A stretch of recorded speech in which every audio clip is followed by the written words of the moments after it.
Welcome to the Buzz Reality Show. I'm Sean Collins, the guy with a lot to say. I'm hosting the number one Liberty pod in Detroit. And this week we have Mr. Joseph Solis-Mullen in the house. He's running for Senate in Michigan. How you doing, brother? I'm good. Thanks for having me. It's a pleasure I to be hope here. I hope I didn't sabotage your name, by the way. No, you're actually one of the few people who ever got it right. Oh my God. Thank you for that. I kind of did some homework on you, and I remembered the way Andrew Chatterton introduced you at the convention, Ah, which I wasn't at, by the way, but I'm like, Andrew would probably be the guy who wanted to get it right. So I'm gonna run with that. But dude, thank you for doing this. Thank you for being here. You know, it's been we talked a few weeks back, hmm and you were out of town, very much out of town, like across the water out of town. Very jealous, by the way. But it's good to have you here, and let's just dig into this, man. Let's get it. I know you as a dude from the Libertarian Institute who wrote a book called The Fake China Threat, um, which has gotten rave reviews, by the way. Like everybody I know, unfortunately I have not gotten to that yet. I do have your book though; it's here in my house, but I have not gotten to it yet. But the reviews from anybody who has read it, wow.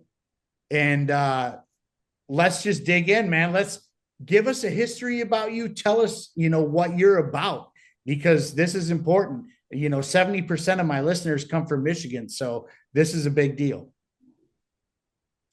well, as you said, I'm a political scientist and economist at the Libertarian Institute. I'm a research fellow there. I really enjoy that. I also teach history and political science at a small liberal arts school here in Michigan. I am married. I have 5 children. My wife is a lawyer and is actually in graduate school herself. Uh, yeah, I was a convert to the Liberty movement back in the 2000s. To put this in perspective, I graduated in 07, 08, so I'm just on the cusp of 35 here. So one of the first really political moments that I was very aware of that, oh my God, something just happened, even though I was still too young to really appreciate, was 9/11. And then fast forward several years to the '08 GOP debate, the Ron Paul Giuliani exchange, because I grew up in a family that was very hawkish, uber Cold Warrior, World War II, Vietnam, Korea, just the president said so. So that's all you need to know about it. And so it was very, very much interesting to hear someone just say, no, listen, this was dumb. Here's why it happened. It's obvious. And no one had anything to say to that. And it was just kind of, and at the same time, I happened to be at a friend of mine's house. We had just met in college. I'm sitting there in his parents' house and I'm just kind of waiting. I don't remember why I was waiting for them to do something or something, but I just went over to the bookshelf as I'm apt to do. And I picked up a book and I was like, never heard of this guy before. Ludwig von Mises. I've never heard of him before. And so I sit down and I start reading this book, and I'm a freshman in college, and I was like, wow, this is a really terrific book, The Mises Institute. And so I What became book? a What book? reader I of the gotta Mises know. Institute. It was his book on talks. It's around here somewhere because I went and bought a copy. It's his one, oh, Economic Policy Thoughts for Today and Tomorrow. So Okay. that's the one. That's the one, which is a great like primer for anyone because it's very accessible. It's not too technical because I was 18 years old. I didn't really have much of an education at that point in terms of being able to talk about like monetary policy or central banking or anything.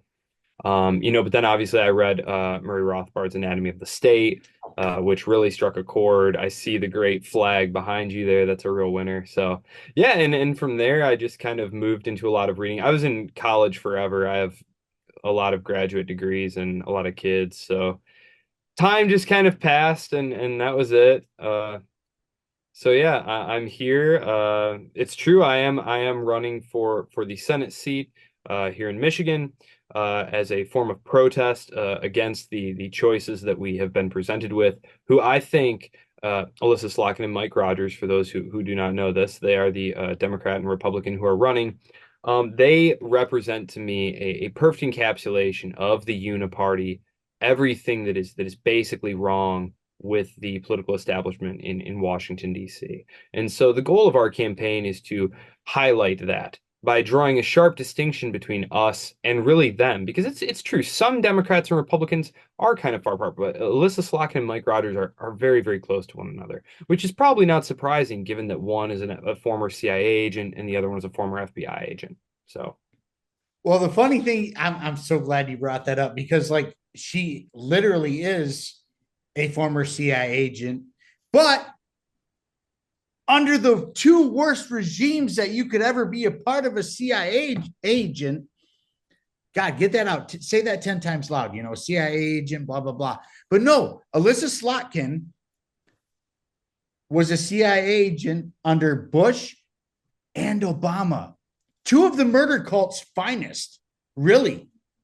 When it comes to the Middle East, oh my God, I would love to see how many bodies that woman has on her hands. I guarantee you it's a lot. And then you bring in Mike Rogers, the Republican guy who happens to love surveillance over, citizens. Mind you, it's warrantless surveillance. He's a Patriot Act guy. He's a FISA 702 guy. We all know these things about these people. Not everybody does, but like this is who your opponents are here in Michigan. And here you are, the anti-war guy, which really got my attention big time. This is why you are one of my only 4 endorsements in this whole election cycle. A little bit about me. I'm a radical anarchist, former libertarian. I used to be a huge libertarian until about 2021, 2022-ish. And I do appreciate my libertarians and in my fellow minarchists, as some would say. But like for me to endorse somebody who's going to run for a state position is a huge deal. So that being said, your anti-war, talk and movement has me at my whole heart, honestly. Like I don't know how else to put it, but like you're not just an anti-war guy when it comes to, pew pew, we're going to go shoot people in the sand. You're an anti-war guy when it comes to the drug war, to the the war on the Second Amendment, the war on tariffs, the things that people don't normally think about. Tariffs are actually a horrible thing when it comes to being a buyer, because tariffs bring in more cost.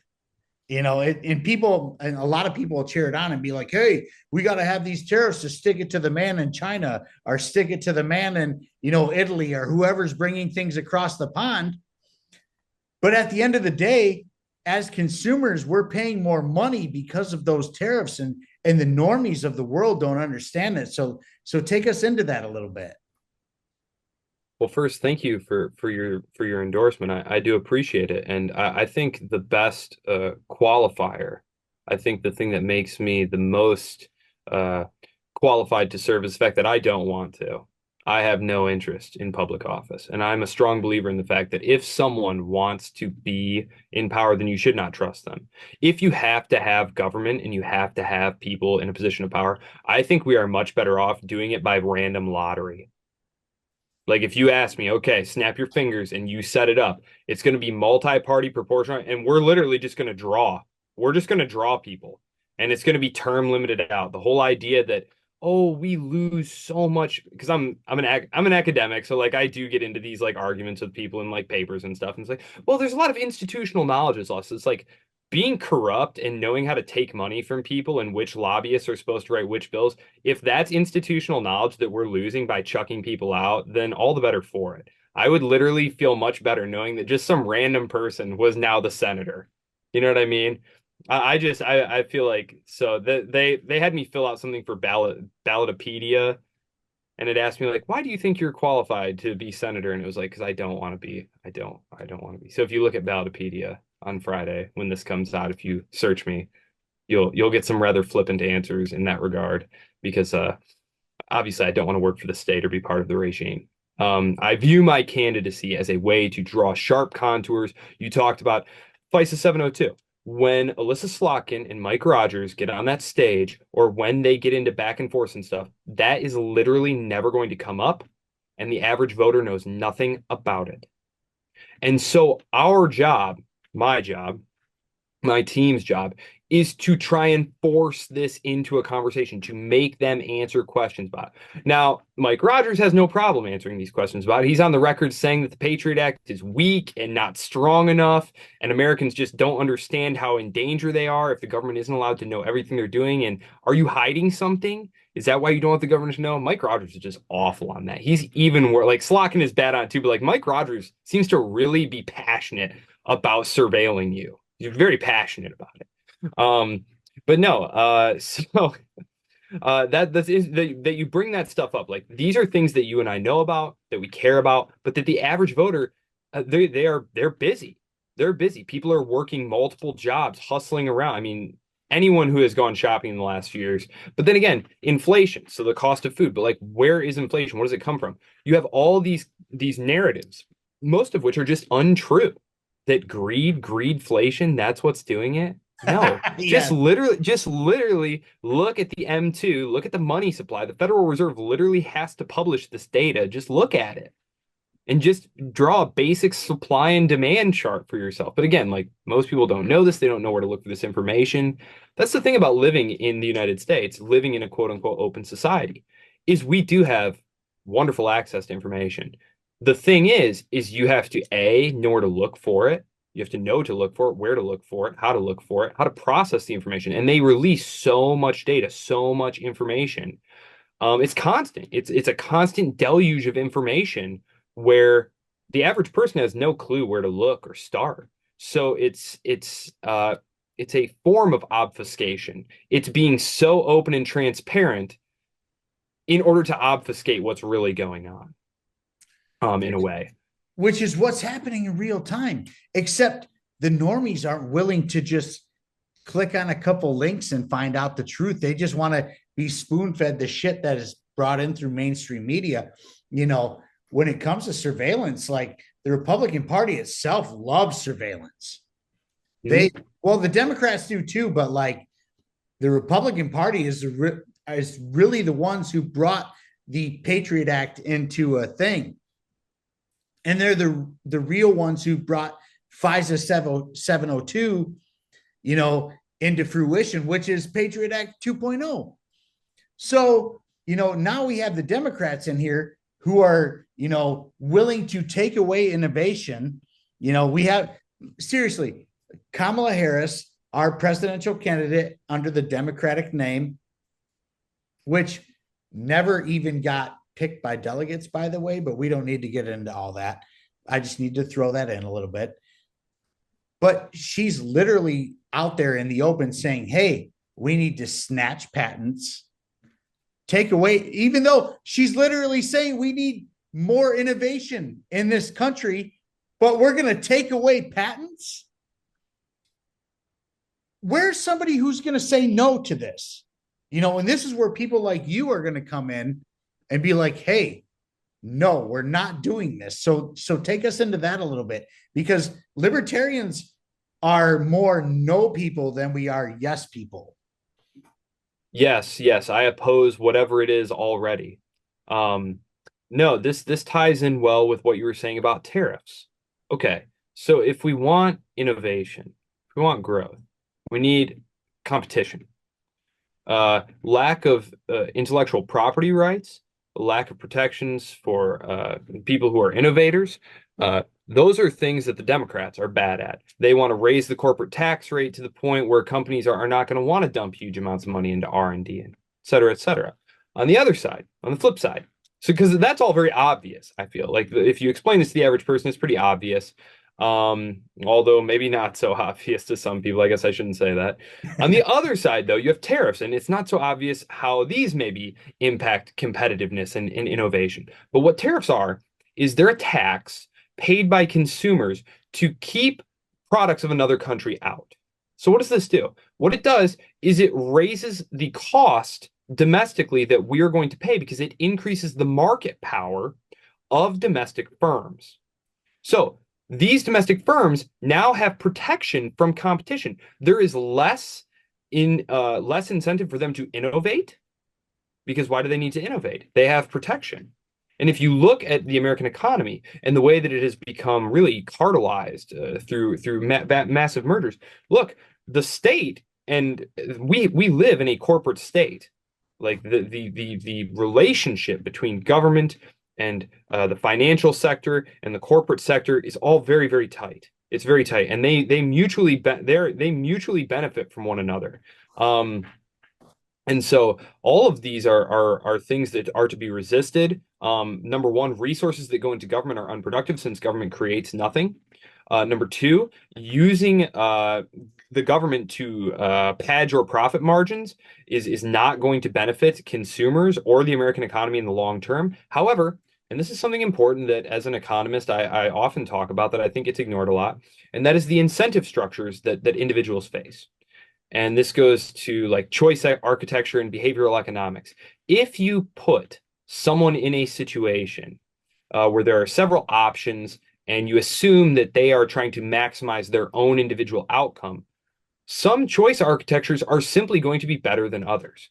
And if you put someone in a situation where you say, hey, you can either do some really hard work coming up with new products, streamlining processes, all these different things, or you can just hand some money to some guys at a law firm on K Street, and then they can go pass that money out to people up on Capitol Hill.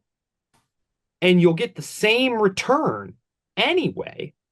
And you'll be able to pay out the shareholders the same dividend. If you're sitting in that boardroom, I'm going to tell you something. It's a very easy decision. That's an easy decision to make. So you have to take that decision away. The state cannot be the tool of corporations to make profits for themselves. Otherwise, they will do that. But again, you have this relationship that's built in there where the system is very open. We haven't even talked about things like we're talking about domestic corporations, but foreign governments are able to pour money into our system. All they have to do is fill out a little piece of paper that just gets shoved into a file somewhere. It's all electronic now, but just a FARA, a piece of paper that says you're a foreign agent acting for a foreign agent. But they dump tons of money in there. I remember the scandalous the Saudis using a lobbying firm were basically buying congressional votes on a Yemen war resolution for like a couple $1,000 a piece. This was back about 6-7 years ago now. But it really is that easy, that transparent. So yeah, I'll let you ask another question. I know I went on for a minute there. No, I want you to go on for all the minutes because we need to know what you're about. But like at the end of the day, I don't know if you caught all that, but at the end of the day, we need to know, like, how do you feel about 2A? Because you're against the war against 2A, which is happening right now in real time from both Republicans and Democrats. And in my opinion, 2A is actually here to protect us from tyrants. And there is nothing that is happening in this world right now that is, keeping them from being tyrannical. As a matter of fact, the government itself gets more tyrannical by the day, and Lily Tang, she was the woman who was at the David Hogg debate who had asked him, hey, can you, guarantee me that he's very big against the Second Amendment, David Hogg. And so Lily Tang was at one of the debates with him and Spike Cohen, which was amazing, actually. That was a bloodbath on the good side of us for once. She said, hey, can you guarantee that the government's not going to become tyrannical? And he said, no. And she literally said, mind you, she comes from communist China. So she has a big say in this because she knows how it goes. And she looked at him and said, your arguments for gun control are irrelevant at this point, not verbatim, but something like that. But also the way U.S. foreign policy is going at this point, you're going to need citizens with weapons of war because who's going to protect us? while they have all of our troops overseas in the Middle East or China or wherever it may be. It's going to be people like us with guns who are going to protect our communities. Yeah, I mean, I would say my biggest fear with the Second Amendment is not that it's going to be a big overnight, I think the way the courts are set up now, there's basically been a campaign going all the way back to the 80s where conservatives have really worked very hard at securing a majority in a lot of courts. And especially if you look at the Supreme Court, like there's not a chance that something like McDonald or Heller or something like that is going to get overturned. There's just no chance of that. And those are critical Second Amendment rulings. My bigger worry, and this is one where Democrats and Republicans, unsurprising that Democrats are for this, but a little more surprising to the average gun-owning Republican voter, red flag gun laws. This is the slippery slope. This is what scares me here because you are opening the door to the government. That door needs to stay closed. 100%. All the way has to stay closed. Because once you take an adversarial system where the government must first prove that you did something in a court of law before, if you desire, a jury of your peers, you flip that around, you make it inquisitorial. All of a sudden, the burden of proof is on you to prove to the government something that, how do you even prove? There is no clear evidentiary standard. There's no clear process. This is incredibly dangerous. And I feel like you would be better off. And again, this is where we can influence the conversation. If you have a Republican who's running in a state race or a local race, whatever it may be, if they are pro red flag laws, local libertarians, local liberty people have got to make that an issue. And if it means handing the election to a Democrat as punishment, that's fine because that state Republican Party, that local Republican will remember that. And they will say, okay, next time around, we can't run someone who's squishy on this issue. And that's really all you can ask for as a, libertarian or liberty-minded person. Like we're a third party, we're a very small portion of the country. This is something that I quarrel with a lot of libertarians about, which is I've heard this from the very beginning that I got into the liberty movement, going back 20 years almost now. And this is the quote. You've probably heard it. Most people are actually libertarians. They just don't know it. Right. That's not true. It's just not true. Libertarians are a very, very small number of people. Most people are statists of one variety or the other. They just have preferences on what they'd like the state to be doing and how much they'd like it to be doing it. And that, again, is why I think Slotkin and Rogers are a great duo for us to be signaling against because they perfectly epitomize it. Neither one of them have a problem with surveillance. One of them just wants this much and the other one wants this much. Well, the one wants to spend this much, the other one wants to spend this much. One wants to give this much support to Israel, the other wants to give this much support to Israel. So I think they're a great representation of the Uniparty and what we need to be fighting against. So yeah. As far as yes, the Second Amendment, troops overseas. No, we should not have a standing army. The United States should not have a standing army. Standing armies are the known instruments of despotism and are against liberty in every way. No, we have militias, state national guards. Those are for local defense. In terms of defense against a foreign power, the United States has nuclear weapons and a massive navy, and we're surrounded by weak neighbors and huge oceans. China's not coming. Russia's not coming.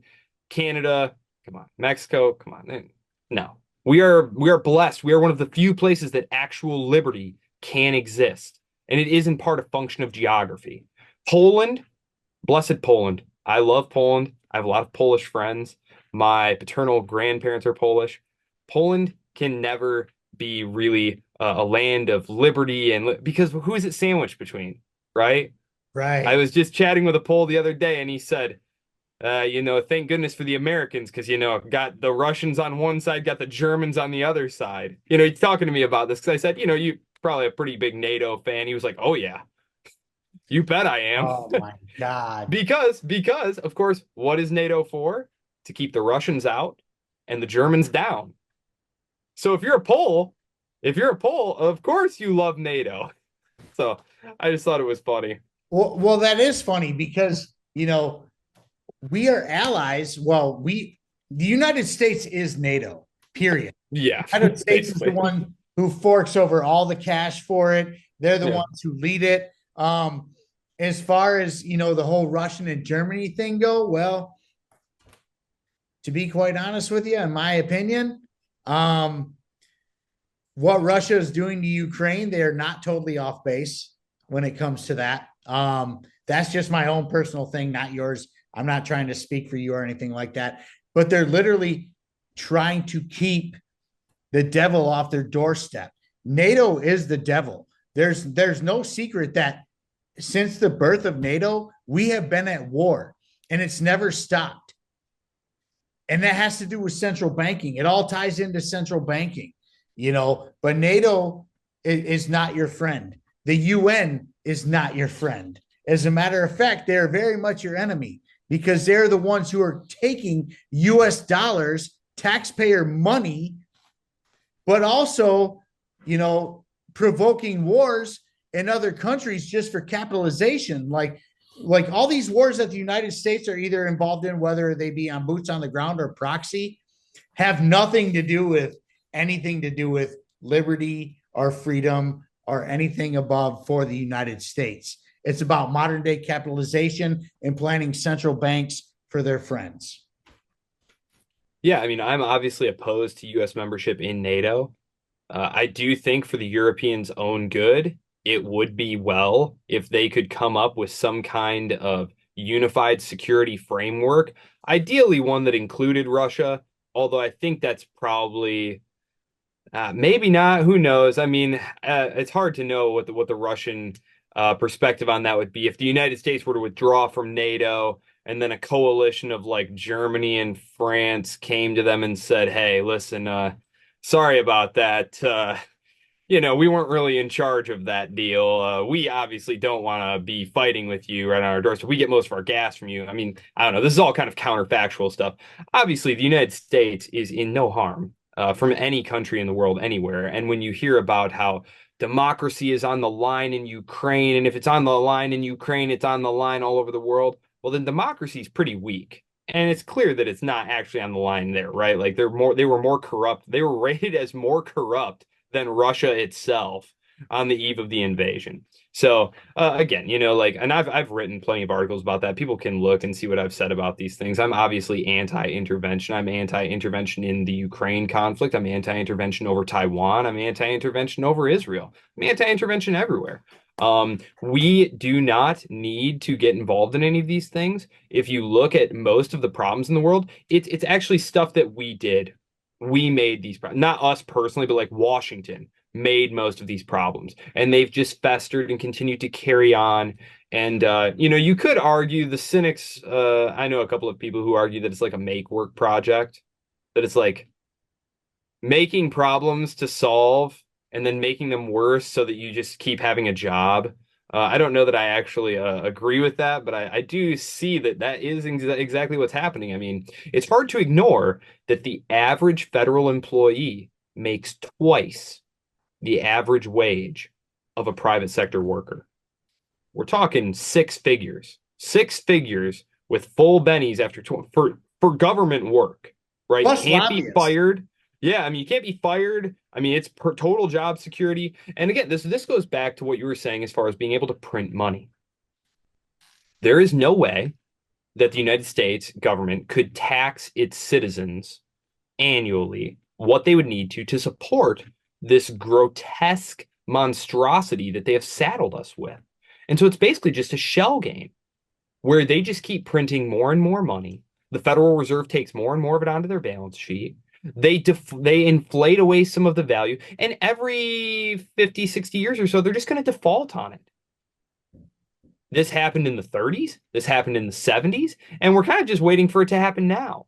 We're at about $35 trillion right now. Oh, we're over now. Are we over We've 35 now? surpassed that. That actually happened about a month ago. So, I mean, and this is one of the reasons that I was kind of surprised that Jerome Powell hiked rates and didn't just let inflation run hot for a while to just eat into the value of the debt. Because by jacking up interest rates, which like that is orthodox monetary policy, what he was doing there. But it also made debt service costs go through the roof. Because Janet Yellen, in her infinite wisdom, which I like making fun of Janet Yellen, I just think she's the perfect cartoon character of everything that I think is wrong with our Which, monetary by the way, system. she happens to be a Zionist. I'm just going to throw that in there. Yeah, and but while she, and also she supports using the Fed and central banks for all sorts of other social engineering projects. And while she was busy running around talking about how they were going to solve global warming, she forgot to refinance all of our debt when rates were at zero. And so now there's like $10 trillion worth of short-term debt that's getting rolled over at these stupid high interest rates. So yeah, there you go. There's that. Well, I'm glad you brought that up because, Jerome Powell has come out and said recently that interest rates are going to come down around September. Yeah, I actually wrote an article about a year ago saying that he would cut rates in the latter half of this coming year. It's a presidential election cycle, baby. Of Gotta cut course, those dude. rates. So Gotta like, cut those rates. yes, but here's what's going to happen. We know what's going to happen. Anybody who's involved or even has an interest in real economics knows that when they cut the interest rates, a hyperinflation is going to come, and it's going to be just in time for the presidential election. And whoever wins, whether it be Harris or Trump, because it's going to be one of them, it's going to be all their fault. It will be all their fault. But never mind the fact that all the money, or not all the money, but 80% of the money ever printed, ever in the history of the United States, happened between 2020 and 2021. Thank you very much, Donald Trump and Joe Biden. But Yeah, nobody wants to talk about that. yeah. It'll, And also, it'll just be their fault at that point. Rinse, repeat. yeah, and I would just say two things to that. Number one, someone pointed this out to me the other day because I often criticize like Jerome Powell and Congress. Congress hasn't produced a balanced budget since I was a child. And now we're running $2 trillion deficits from here until my kids are driving cars. That is completely ridiculous. That's completely ridiculous. $2 trillion a year. That's Yes. completely outrageous. So, The other thing I would say to that is yes, with regard to the inflation that happens, and this is something where back when these experiments with super low interest rates and quantitative easing started happening in the United States, they had already been experimented with in Japan, but when they were brought here in 2008, 2009, 2010, etc., you had people like Bob Murphy predicting hyperinflation, and it quote unquote didn't happen, and people were like, you see, but that's because people were looking at like the consumer price index. What they ignored was things like asset price inflation. Look at the cost of a single family house now. And it's not because BlackRock bought some houses. That's not it. Look at the forward PE values of the companies on the stock market. It's because they made money so cheap. And instead of sending the money out to you and me to like spend, which is what they did with the stimulus checks, which is why you saw the spike in consumer price inflation. But really what happened is all that money just stayed in the financial system. And it was used to bid up the prices of assets to the point where now I think that the median home price is like the average home price is like 400, $400,000. yes. From like two thirty or $400,000. 250, 4 years ago. That's just craziness. Who can afford that? And you look at the asset prices as well. Like I'm a big believer in just like passive investing and diversification and stuff like that. But it's like I can't imagine just sitting there looking at some of these PE values and being like, yeah, totally. 30 times their annual earnings. That sounds good. Like, what is going on here? And the answer, of course, is the manipulation of the bond market, the manipulation of interest rates by the Federal Reserve. So, no one is surprised, of course. The Federal Reserve has destroyed the value of a dollar. So, we all know that, or at least people like you and I, we know that famous chart that shows the value of a dollar since 1913, and it just goes all the way Gone down down. 97%. Yeah, I mean, it's basically worthless. 97%. Yeah. Wow. So yeah, and what did you get? Well, you got a couple world wars, you got a Cold War, military industrial complex, you got a Department of Education, you got a massive domestic spying apparatus. I mean, it sounds kind of a heck of a deal there, it sounds like. No, obviously not. I We need mean, to tear it all down. for For them, them, yeah. which Yeah. is the name of the game. It's always a deal for them. It's never a deal for us. Never, never. And they'll sell and sell and sell, and they'll pander and pander and pander and be like, "We're going to do this, that, or the other for you." Nothing ever happens. Nothing. Zero, Because and nada. again, let's take a look at two great examples. And this goes back to the decision-making incentive structure that you face. Barack Obama, hope and change, gonna hope and change things. Gets in there and gets told, look, pal, actually, this is the way things work. And if you want to be our candidate, these are the guys you're going to listen to. And it was actually Citibank. Citibank were the guys who backed him. They said, look, you want our money? You want to win? Okay, here's how it's going to be then. Then he got in the White House and he gave a very telling interview about this with Vanity Fair right at the end of his presidency, where he told the interviewer, whose name I forget, but it's Vanity Fair. It's very, you can find the interview. It's 2015. He said, I knew the things that we were doing weren't helpful, but honestly, I just couldn't fight it. Like there were too many institutional forces going this way and that way. And at the end of the day, I'm one person. What could I do? Another one, AOC. She comes in, socialist firebrand, blah, blah, blah. Just look at her now. Got a taste of the power, and all of a sudden, Palestinians, what are them? Never heard of them.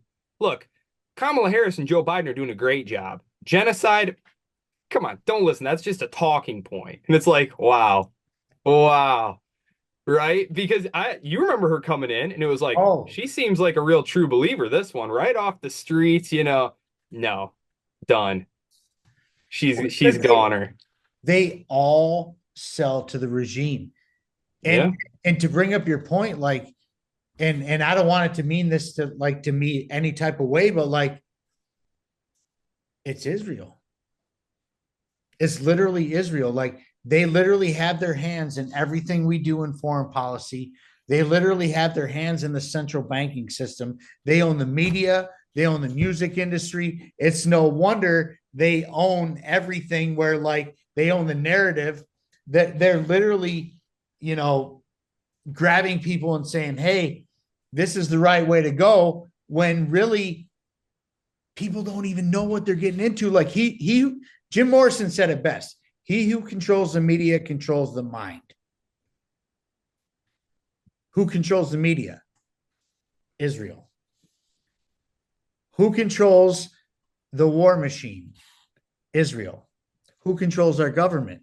Israel.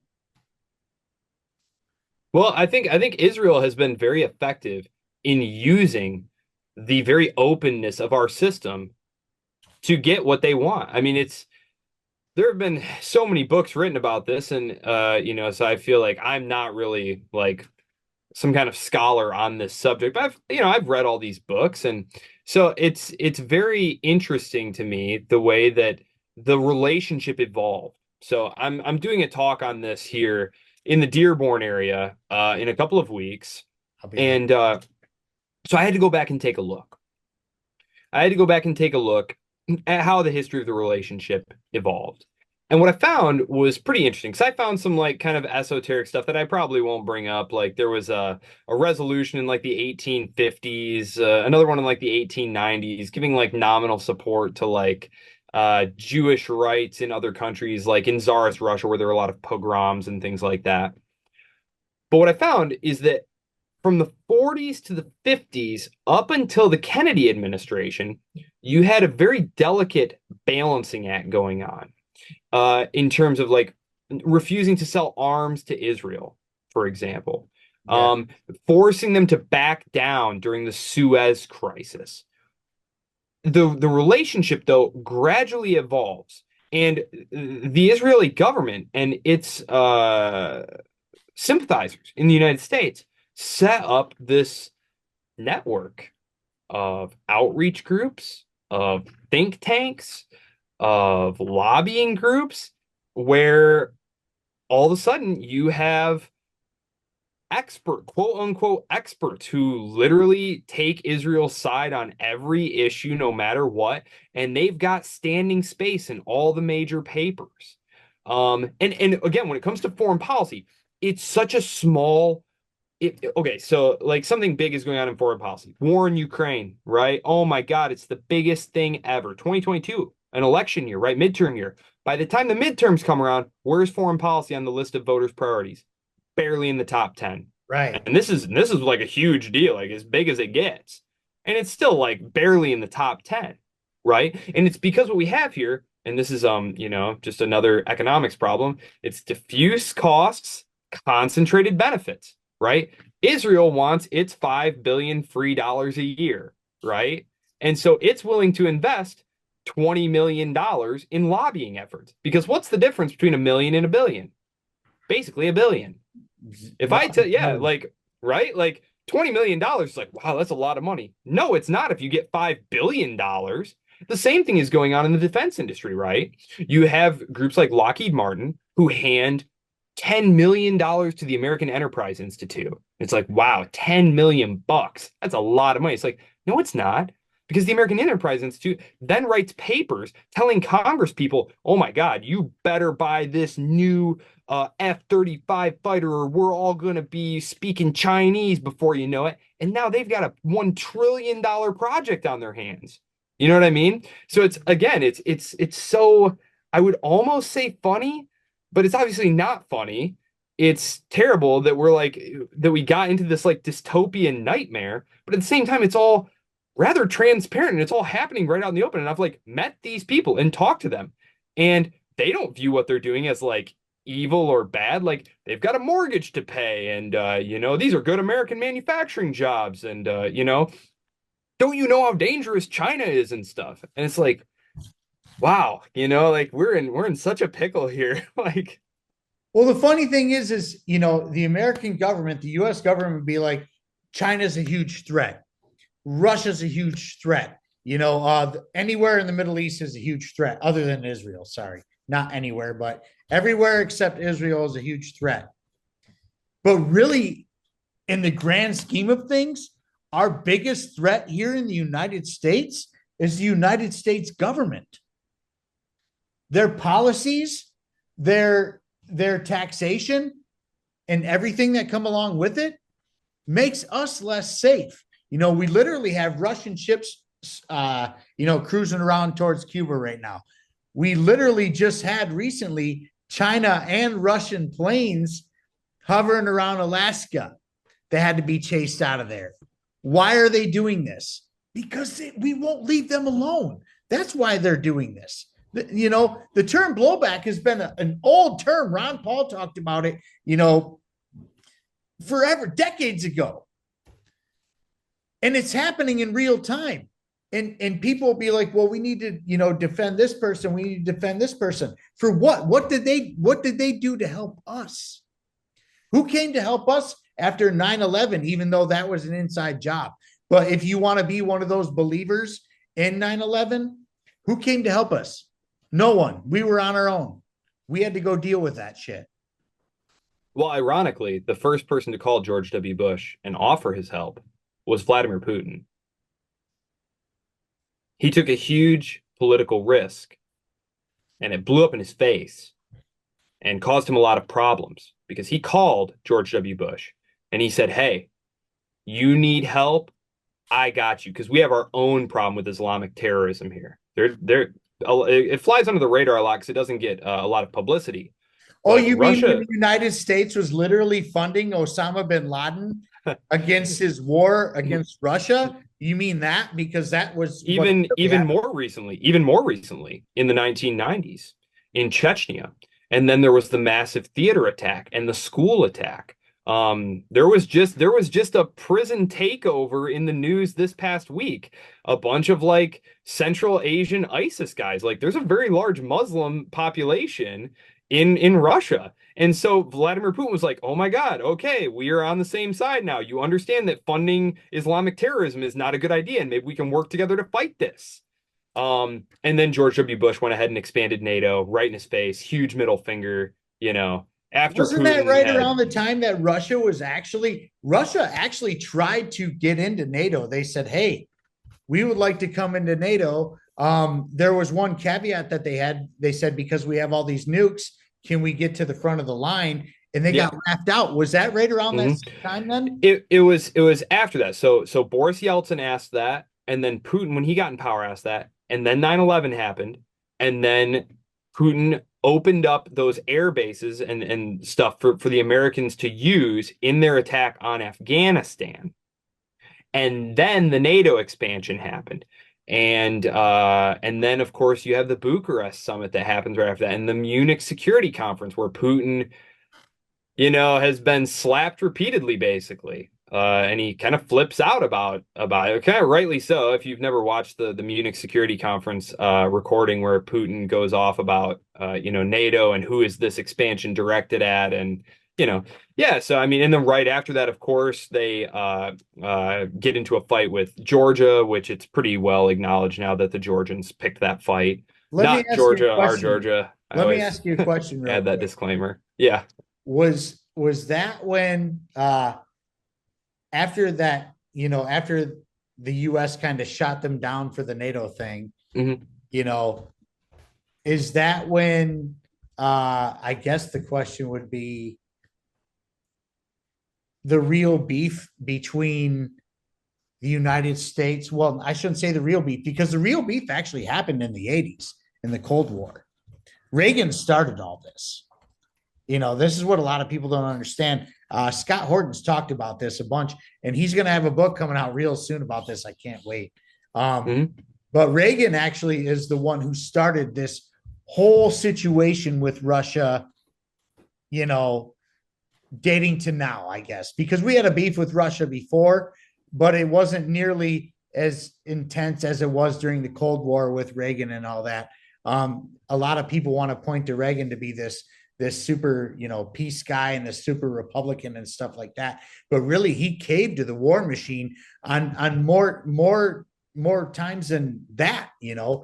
He was funding Saddam Hussein during the war against Iran, while Israel was literally funding the other side of that.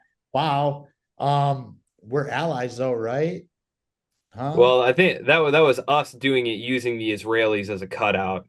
We just wanted to make sure that basically there was Congress that Reagan had to get around. And Reagan, of course, said that he didn't know anything about it, which he was so clueless it was possible that he didn't.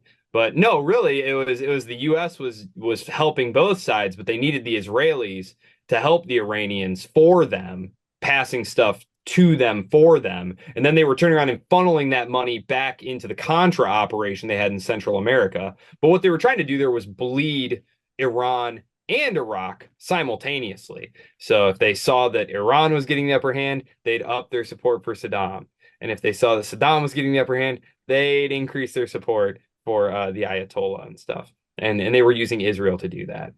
Israel and Iran were getting along still at that point. It wasn't until the 1990s that relationship changed, largely as a result of the Israelis deciding that would be the new glue, quote unquote, for the U.S. Israeli relationship. Now that it was not seen as a chess piece in the Cold War. Basically, they needed a new reason for the relationship, as the Clinton administration was trying to push for a two-state solution. And of course, the Israeli government, large parts of that, as we have seen over the past 30 years, were never on board with that.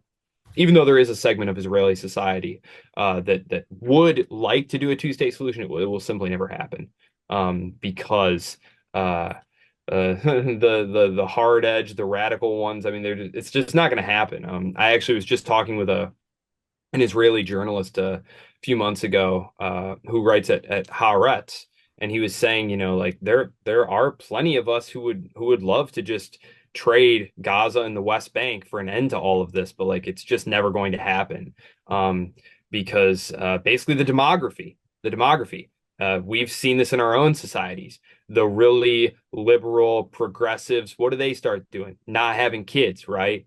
Whereas what are the super orthodox, hardcore, like they keep having the kids, right? So you Yeah. got these hardcore Orthodox Jews who want Israelis who want the West Bank, who want Gaza, and they're having an average of something like 8 kids apiece. And it's voting, right? Like it's voting. So yeah, it's a bad situation there. And he actually said he thinks that um tragically that he said he thinks his country will not exist in 20 years because it's just going to be ripped apart internally because of civil war. And basically, they're never going to be able to get the set. Because I asked him about that. I said, well, how are you going to get the settlers out of the West Bank?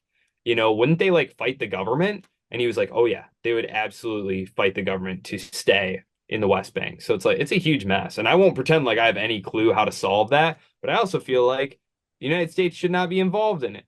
Yes. Thank you Like so much. it's an intractable problem, but it has nothing to do with us. Well, it does have something to do with our government, who has meddled and meddled and meddled and meddled and meddled and meddled. But as far as we're concerned, it's kind of like Social Security, right? Like, look, this was a terrible idea. It was a Ponzi scheme that was always running on life support, and we should just bail. Like, it was a terrible idea, and it's crushing us. And we have like something like $160 trillion in unfunded liabilities. Like, what are we supposed to do? Just hyperinflate for a little while and just get rid of it? No, that's a stupid idea. Like we just need to stop. Can't control the world. Can't have a free lunch. Like it's just this was all daydream stuff. Most people don't realize this, but when Social Security was set up, they picked the age of retirement as after the average age that people died. Right. Like you were all supposed to be dead. They were never planning on giving you this money back. It was always a Ponzi scheme. The money is not, and this is something that like I was kind of surprised by this, but I talked to a number of people over the years who actually think the government somewhere in the Treasury Department has like a little money box, little safety deposit box with their name on it, with their social security number, with all their money in there. And I said, no, that money got spent the instant they took it out of your check. They're just going to steal that money from when you retire, assuming that this is still going on. When you retire, they're just going to steal that money from some guy who's working right now and give it to you and say that it was yours. And what do you know? Money is fungible. That's it. I mean, it's incredible. And we just really need, again, this is where libertarians, as a political party, can make a difference by forcing them to talk about these things, by making these an issue that they have to address because uh, no Republican or Democrat wants to talk about these things. It's an untouchable third rail. Criticizing Israel, you think that's a third rail. Talking about cutting Social Security is the real third rail. I mean, I remember who was it? It was Scott from Florida. He got up, God, this was 2 years ago now. There was a meeting. They were talking about, the platform and stuff. And he said, look, guys, we need to talk about cutting entitlements. We need to talk about Social Security. Boo, boo, you suck. Get off the stage. And that was it. And it was done. And then Trump got up there and was like, we'll never touch it. Joe Biden wants to touch it. We'll never touch it. And Joe Biden's like, no, I would never touch it. It's like, well, there you go. No one's going to touch it. And they've It's been just going to keep it. They've been touching it for decades. Even my mother, who collects Social Security, she still believes that they're going to pay this back someday. I said, Ma, it's not happening. As a matter of fact, probably in my lifetime, you're going to end up having to come live with me because it's not going to be there. I don't expect Social Security to be there for me. I'm in my mid 40s. It's going to be gone. Am I still paying into it? Unfortunately, because I don't have a choice because men with guns will show up at my door if I stop paying with my taxes. So like, at a certain point, Americans need to wake up to really what's happening. And this is why people like you are running to bring a realization to what's happening in government, because most people just think that these people are our friends. They're here to help us. They want to get us through hard times, but it's always the same campaign promises. We're going to do this on day one because the last person didn't do this. Even if it's the person in their same party, we're seeing it right now with Kamala Harris. Not to say that Trump's any better. Fuck that guy too. But like Kamala Harris is saying, hey, we're going to fix the economy, even though we've been telling you for the past 4 years that Bidenomics is working. Yeah. Like they're literally doing this out in the open, and people are cheering it on and saying, yes, this is what we need to do. And Yeah. they don't realize that nothing changes. Like if voting changed anything, they'd make it illegal. That's a George. Yeah. Seriously. Yeah. Yeah. Like, but at a certain point, do you want change or do you want the same shit different day? And a vast majority of America wants the same shit different day. They're not willing to deal with the pain that comes with change, because change comes with pain. And it also requires acknowledging that your quote unquote team is responsible for about half of this mess. And again, people go to work, stressful lives, blah, blah, blah. Our brains are wired in a tribal way.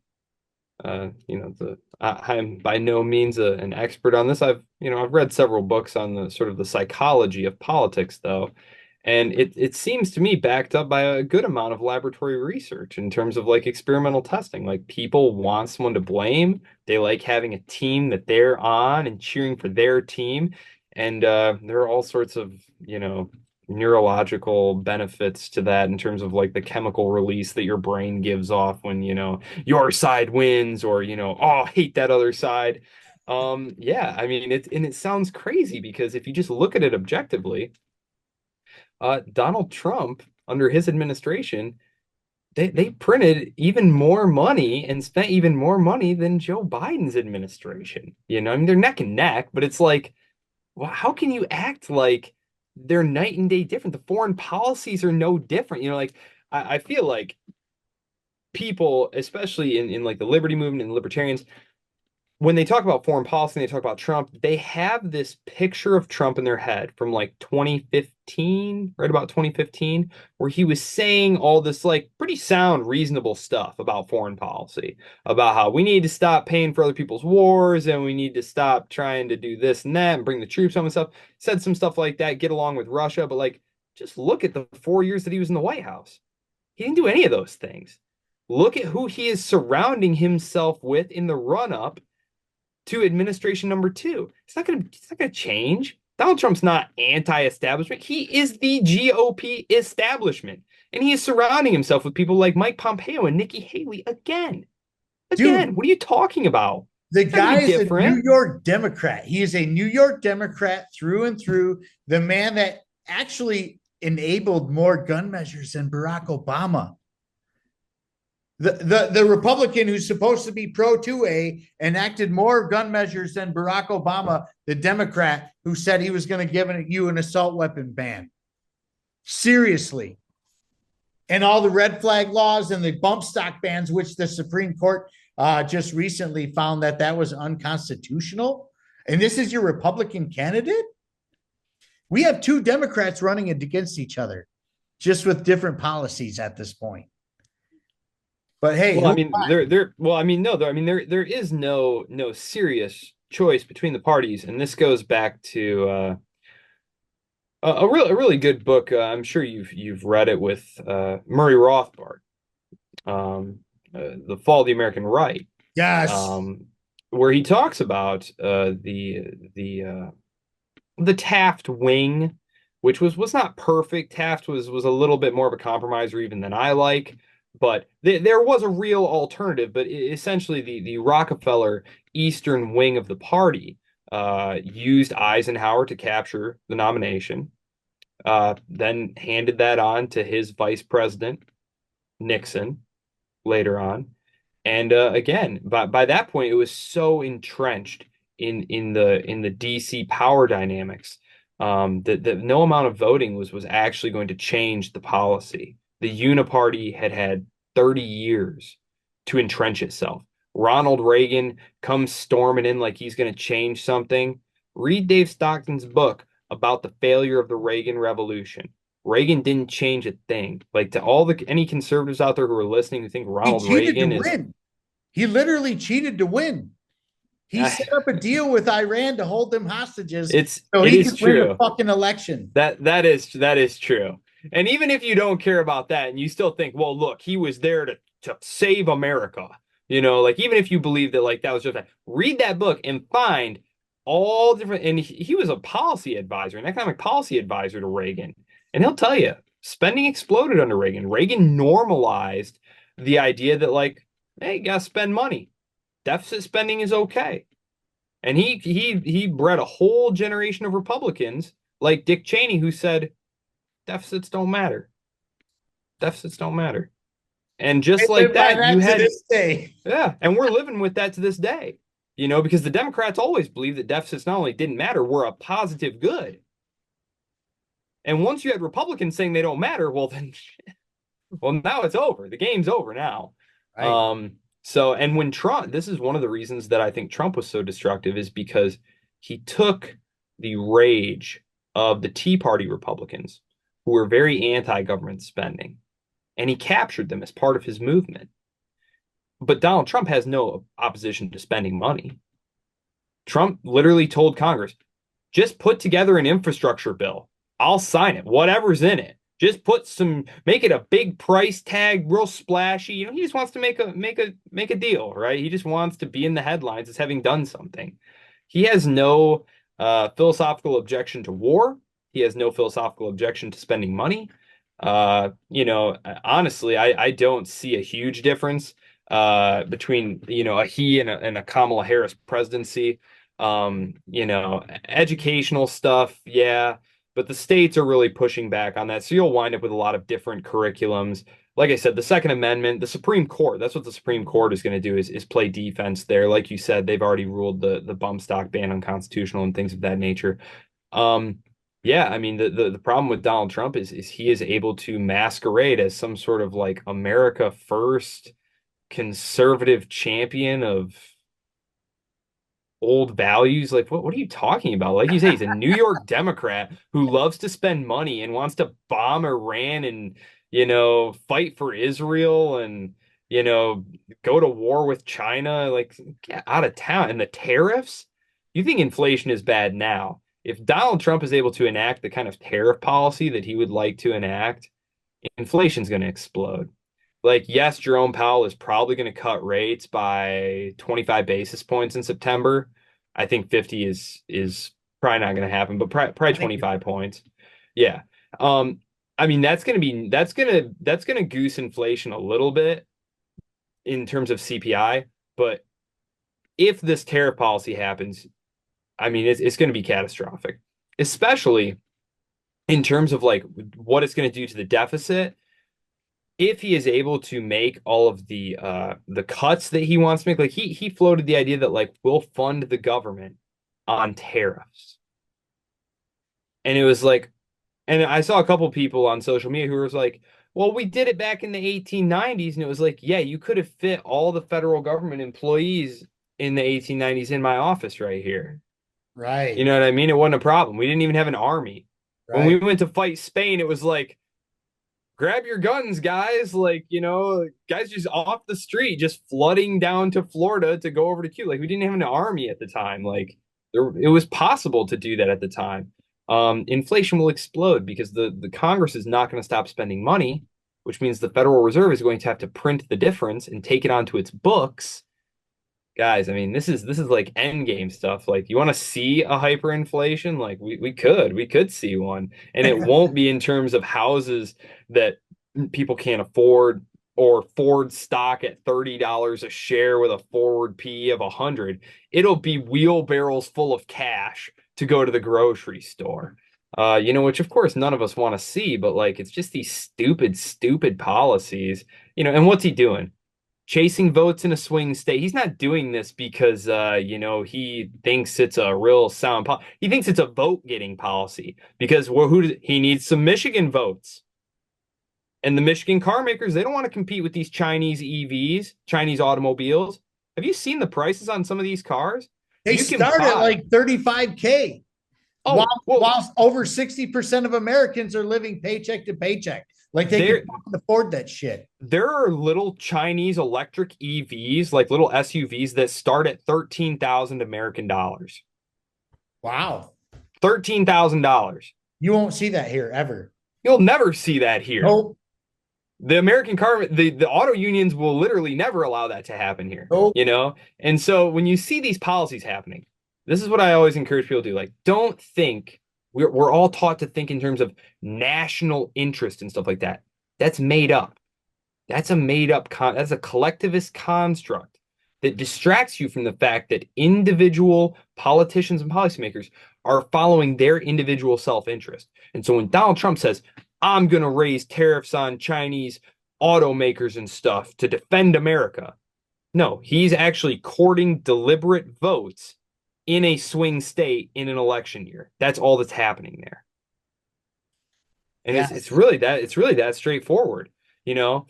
Um, when Kamala Harris says, I didn't shake Netanyahu's hand because I think he's got the wrong policies, what she's really saying is, people of Dearborn, Michigan, I'm not Joe Biden. Please vote for me.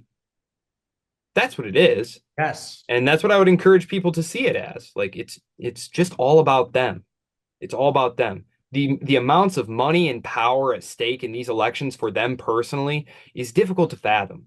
But I would encourage you to take a look at someone like Barack Obama, for example, who you know, was certainly not of no means. You know, he was an Ivy League educated lawyer. He was a junior senator from Illinois, still, you know, not killing it by any stretch of imagination. He now has three enormous mansions. One of them in Martha's freaking Vineyard, another huge place in DC, another sprawling estate in Hawaii, private jets and stuff. Like, that's what we're talking about here. Like, that's why Alexandria Ocasio-Cortez no longer cares about Palestinians, by the way. Because if you notice, her colleague from New York who wouldn't shut up about him, Jamal Bowman, he's gone. Yep. AIPAC targeted him hard and Yep. gone, right? And that's how it is. If you want to stick around and play the game, you shut up when you're supposed to shut up. And it's that simple. Like, there's not some like huge organized cabal like secretly running things. It's just, if you're, it's like I remember Noam Chomsky many years ago. It was in Manufacture of Consent. He says something like no one calls the editor of the New York Times every day and tells him what to run, because he would never be the editor of the New York Times if he needed to be told what was and wasn't permissible to say in that fucking newspaper. And that's the truth. Man, this is why I'm endorsing you, is because you are brutally honest and unmerciful.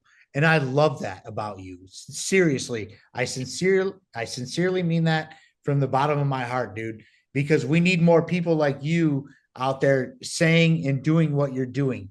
You know, my four endorsements are you, our boy Trevor Stepp, who's running for Green Oak trustee here in Michigan, Michael White, District 75 in Arkansas, and Sonia Agora, who's running for Congress out of Oregon, because you guys all bring a similar message here. And I absolutely love it. Now, to close this out, I want to know what your mission is and how we can, you know, reach out to you to donate to you and all those good things. Well, what would I say about this? Well, number one, I would say you should probably follow me on Twitter, at Solis-Mullen. It's at Solis_Mullen. Simply because I post a lot, I write a lot, you know, in terms of like my articles, things like that, just so that you have an information source where you're able to get the kind of perspective that we've been talking about here. And of course, if you click on my links, you'll get directed to a page at the Libertarian Institute where there's a lot of like-minded people writing about a whole range of topics. Because frankly, most of what I write about is like Sino-American relations. Like, if you go to my page right now, I think like 9 out of 10 things on there are about like China. I think there's like one thing maybe about the elections in Europe a month ago, something like that. But the other thing that I would encourage you to do is check out our website, Solis-Mullen for Senate, which maybe you could post links in the show notes Yeah. for people so they don't have to try and remember this. And to tune in to some of the things that we're going to be doing. We're going to be doing multiple events. The first one is going to be about Israel's influence on U.S. foreign policy and the proper way forward. That's going to be here in a couple weeks in the Dearborn area. I'll And be there. then at the end of the month, the end of September, that is, we're going to have another one on monetary and fiscal policy over in the Farmington area. And this is one where I think, again, we talked about Social Security being unsustainable. We talked about the ills of central banking, and people need to understand that there is an alternative to this. And they need to understand that this is the problem, that we are on an unsustainable path. Um, this is something that I'm very passionate about. Like I said, I have 5 kids, and I worry incessantly about the future in that way. I actually just wrote a book that the Institute is going to be publishing here in the coming months about the national debt. So kind of a departure from Ooh, my I'm usual ready. focus on China. But I think it's again, I wrote the book on China because it is an extremely pressing issue. And the national debt is another one where like this is an extremely pressing issue. And it's just something where I remember when it crossed a couple trillion, when it crossed 5 trillion, people were like, oh my God, this has to stop. We can't go on this way. But then we kept going on this way, and people just kind of stopped being alarmed about it. And it just kept growing and growing and growing to the point where now it's like it's insoluble. It Right. was always a long shot going all the way back to Clinton and the deal that he and Gingrich made to get a balanced budget. Like we still had way too many unfunded And liabilities, but they at did least it it was though. like They balanced the budget. at least it was balanced. And it was like, okay, we're on pace to pay off what we owe by the end of 2010. Now we got a lot of unfunded liabilities But on then our the hands. dot-com bust happened, and that was the end of everything, too. Well, I mean, you had the entitlement expansion under George W. Bush. At the same time, he cut taxes and started fighting a million wars. That to me was the end of it. Like, yes, the dot-com bubble busting was destructive, but it was reinflated a couple, by the end of the decade. The real problem is that a lot of that money flowed into housing security derivatives. But again, that was all because the Fed had set the precedent that they would bail everyone out. So again, I've got some articles on that if you want to link them to people on that, where I talk about how that was all the Fed's fault. And I talk about the housing bubble and how the money was flowing in and out of these That's my different language. things. When you speak of the So Fed, the monetary system, yeah, banking, all that stuff, it was all the Fed's fault. like all the things that Yeah. have to do with inflating, bust and booms and all that stuff. Like I'm totally into it, man. I'm big into the economy. I'm a big Rothbardian. I'm a big, Austrian economist. I am big on foreign policy. Like all these things you speak of are speak to my heart, Well, which is I wrote a lot of those articles at the Mises Institute. That was where I started writing when I was in graduate school. So I wrote a lot of articles on the Fed and stuff, especially when I was studying economics, because I was in a very orthodox program, I guess you would say. One of my professors was literally Jerome Powell's roommate in college. get the fuck out of here. So yeah, that's how orthodox it was. He was a great guy. Dr. Hazel Wow. was a great guy. I absolutely loved him. He was an absolute wonder. He was a great guy to talk to. I have fond memories of him. Um, but yeah, I had one foot in both worlds, and it was kind of funny. Um, but yeah, I encourage people to follow me on Twitter, to stay plugged into news sources like antiwar.com, the Mises Yes. Institute, the Libertarian Institute. As far as the campaign goes, follow. I post all our campaign stuff on Twitter. The Libertarian Party of Michigan posts all our stuff on Twitter. We have the website. And we're going to do a couple other speaking events. We're going to do one on the drug war in early October over in Ann Arbor. Um, that's one that I feel very strongly about. And we're going to do just a talk literally on that one. And then the last one is still pending. We're trying to get a location over in the Kalamazoo area, over by the colleges there, to talk about America as a police state.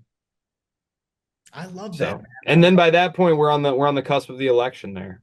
So, Well, I want you to win no matter what. As a realist, I know it's a long shot. You have some serious candidates that you're running against. So like, wow. But like I really hope this show reaches a lot of people and turns some heads and really just, you know, gets people's attention on what's really important to what's going on here. Because at the end of the day, we need people to wake up the masses more than anything, and I feel like you could do this given the right platform. So I hope my platform works out for you. I hope that, your speeches work out for you. I think you're doing great things. And like I said, you have my full endorsement. So until next time, peace, love, and liberty, y'all. Be good.